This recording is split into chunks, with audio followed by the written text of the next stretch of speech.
Okay, hello everyone and welcome to today's Brightside Talks. I'm Deborah and I'm an engagement officer at Brightside, and I'll be coordinating the Brightside Talks. Today we have a really interesting talk about decision making after education, so I hope you're looking forward to that, and Suzanne will take us away in just a minute, but I wanted to remind you that there's a chat box function, so if you do have any questions, queries, please do send in a message through the chat, and I'll be able to ask Suzanne the questions that you have at the end of this talk. But I think that is all from me for now.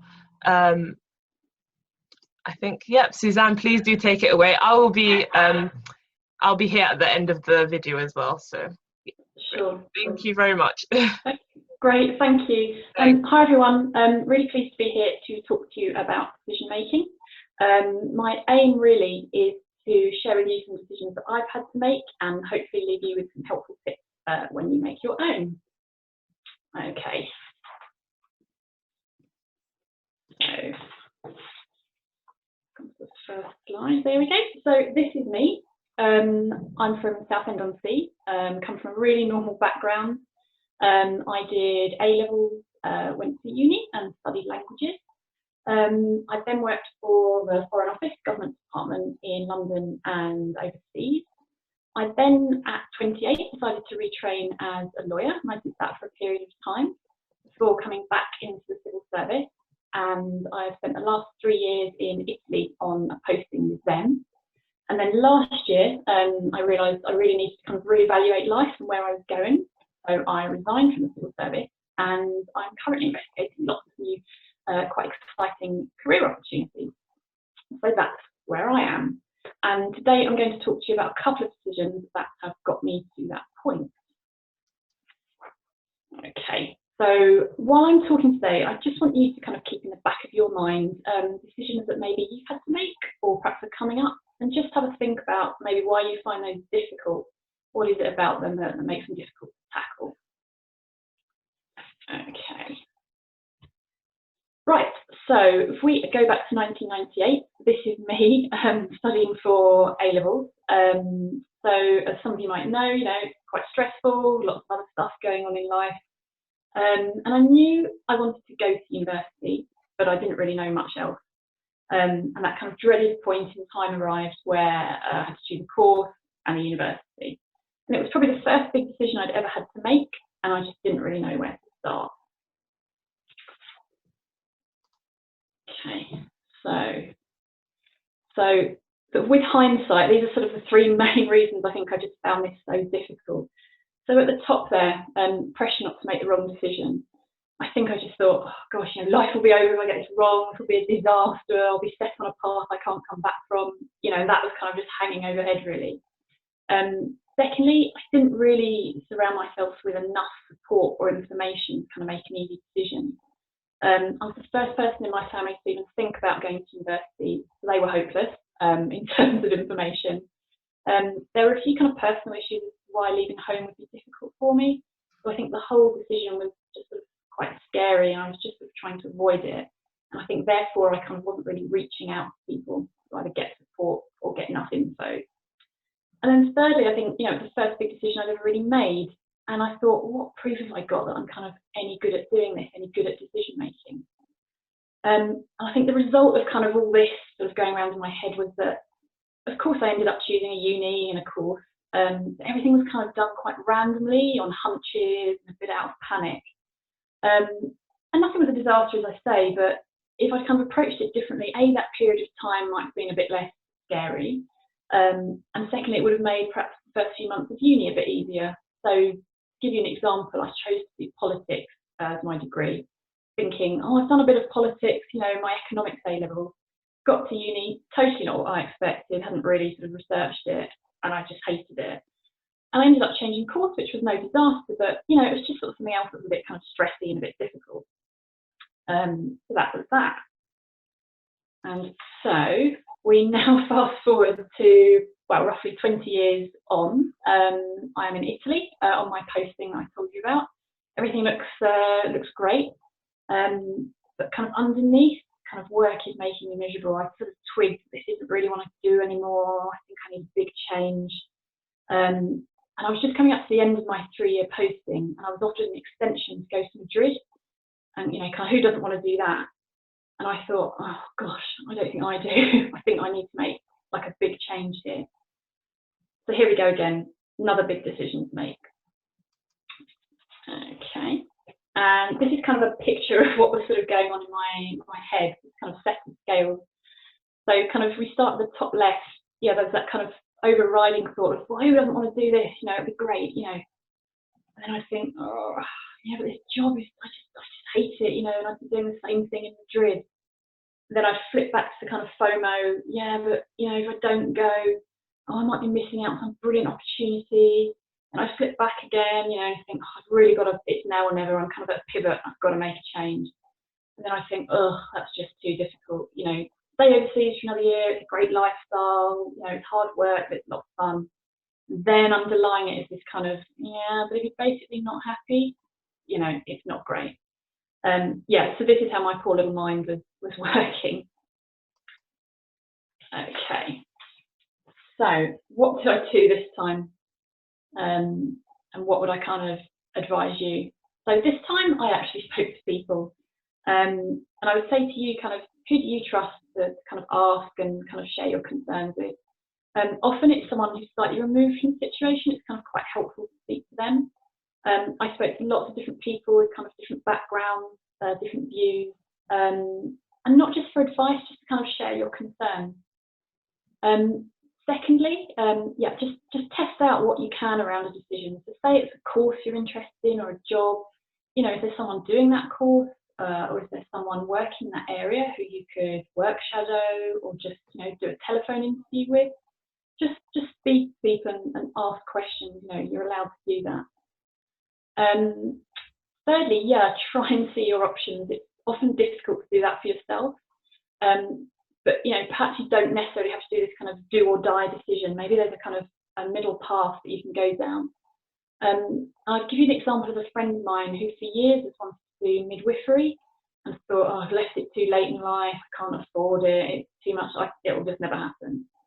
And I said to her, have you thought about going part-time in your current job and part-time study? Then you're not kind of throwing everything out the window, you've still got an income, and she was able to do that. And it took a bit longer, but about 3 years ago, she graduated and she's a midwife.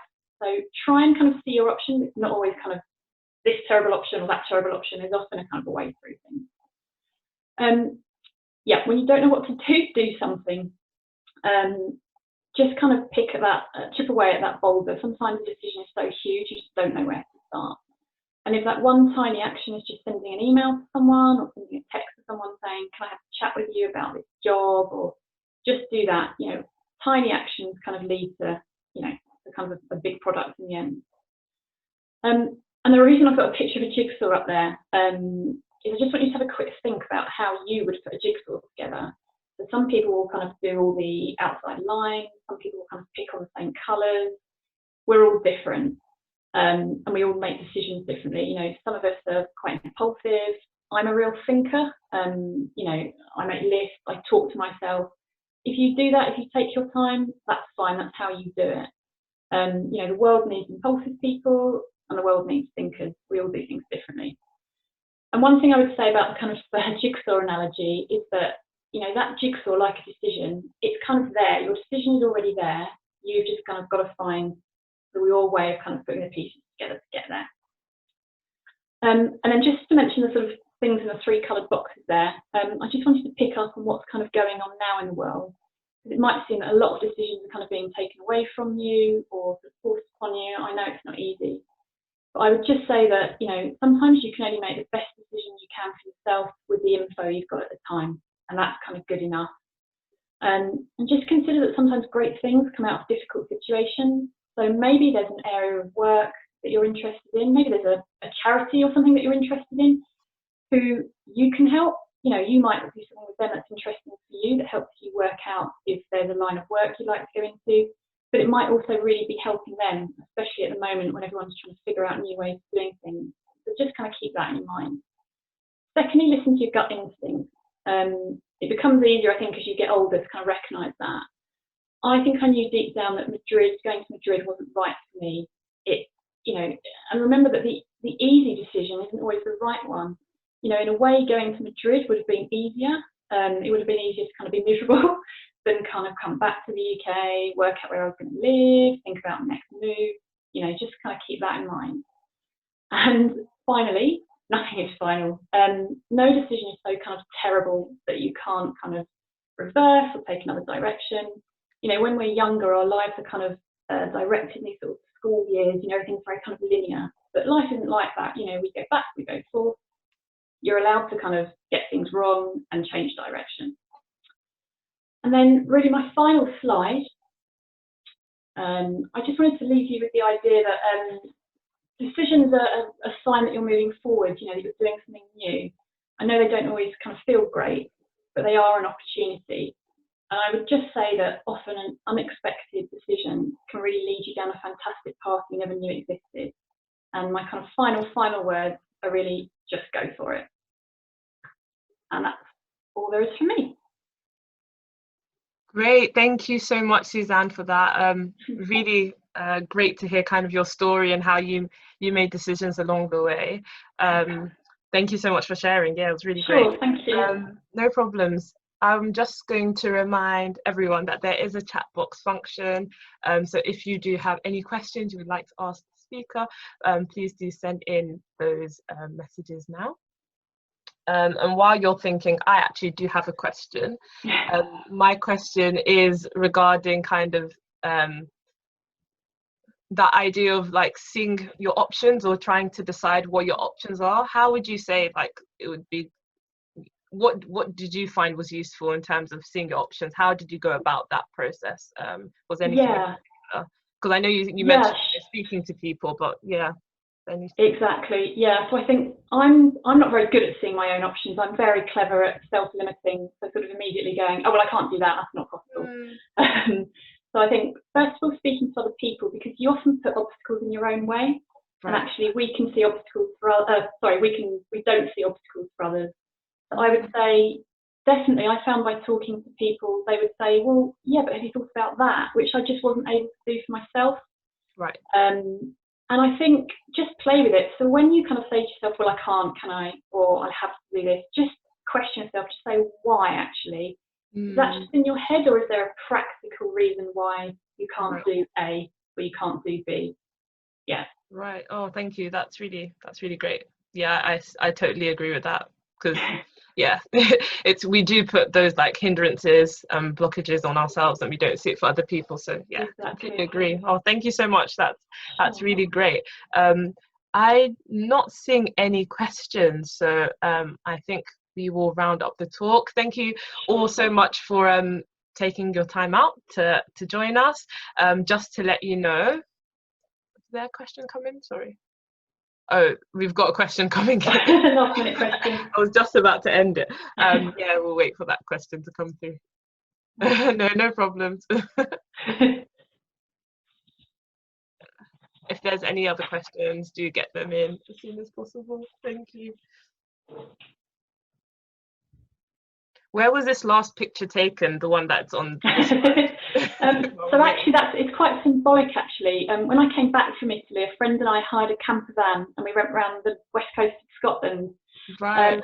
And I feel like there's a lot in that photo, because that was actually the holiday when I thought, that is it, I'm resigning, new exciting things. And that was me just standing in the middle of a road in front of our camper van, kind of. Yeah, I actually unwittingly put up quite a sort of profound photo, I guess. But yeah, so taken in September last year. Oh, right, great. No, it looks really scenic. Love it.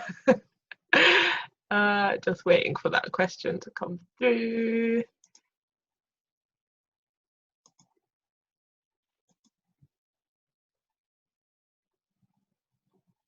Was it hard to kind of pinpoint those two milestones in terms of decision making? Was there like quite a few other ones that you had in mind as well? Definitely. I think even just small ones, it's not even huge life-changing decisions that sometimes we all struggle with. I can do it over the tiniest things. I'm very good at making a meal out of something small. Oh no, I think a lot of us can relate to that, definitely. The question says, earlier you mentioned about making difficult decisions during the run-up to start university. For me, I'm seriously considering applying for a student ambassador scholarship, although it's a very big commitment and I'm worried about burning out in my first year. Time is running out to apply. Do you think it would be sensible to wait a year and get settled at university first? Many thanks. Did you catch all of that question, or would you like me to? Yes, yeah, I did. I just want to ask a little bit more about what that involves. So I don't immediately know what student, but is that to kind of help? I don't know if that's to kind of helping other new students kind of settle in, is it, or would that be? From my understanding as well, of what student ambassador that role is, it's more like helping new students come through, or giving them talks and things like that, outreach work, they said, traveling to lots of secondary schools and giving back. Yes, I get you. I would say just go for it. I've done quite a bit of that and I love it, and I think often we're quite quick, like I said, at putting obstacles in our way, thinking, oh, that's too much to take on, isn't it? Oh, am I gonna? But actually you'll probably get just as much out of it as the people you kind of go and speak to will, and you'll meet people, it'll give you a focus. I would say just go for it. You know, you can always kind of manage how much time you can give it. You know, you can set your own kind of limits as to what you're able to give. That's what I meant about seeing options, actually. Don't be afraid to kind of say, I'm happy to do this, but I can only manage this much. But no, I'd say, you know, go for it. Absolutely. Great. And they've said that's fantastic. Thank you. So you're welcome. Good luck. Great. Thank you all again for tuning in. Thank you, Suzanne, for the amazing talk. Once this talk goes up onto YouTube, I'll be sending around the link so that you can watch it back and see the rest of our talks as well. But yes, please do continue watching out for emails from me, inviting you to more talks in the future. Thank you again for your time and hope you have a great day.